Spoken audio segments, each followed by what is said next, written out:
après votre nouvelle naissance, la suite de votre vie dépend de l'église. Actes chapitre 2, le verset 47. Donc sachez que c'est Dieu qui vous ajoute à l'église. Donc après que vous ayez cru en Jésus, l'étape suivante, c'est d'appartenir à une église. Tout le reste du programme sur votre vie dépend maintenant de l'église. Après votre nouvelle naissance, quand vous avez déjà cru en Jésus, et puis vous n'appartenez pas à une église, vous êtes en danger permanent. Parce que l'église, c'est le corps de Christ.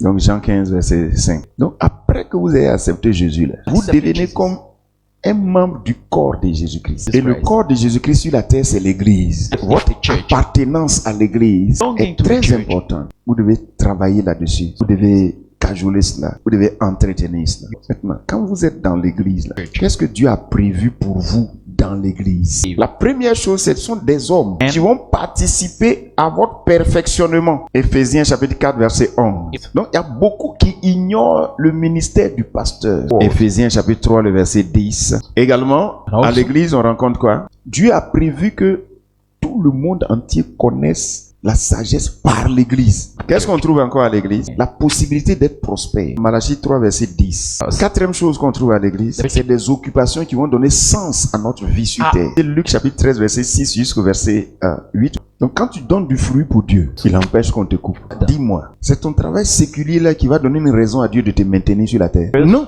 La vie est un don pour produire pour Dieu. Donc, à l'église, on trouve une occupation qui donne sens à notre vie, c'est-à-dire sur terre, c'est-à-dire une raison qu'on donne à Dieu de nous maintenir sur la terre. Raison pour laquelle demeurer dans son église est une chose essentielle pour quelqu'un. Maintenant, remarquez ceci. Quand le diable te guette, il va vouloir te déconnecter d'abord de ton église. Pour que ces 4 bénédictions que je viens de citer là, que ça te quitte.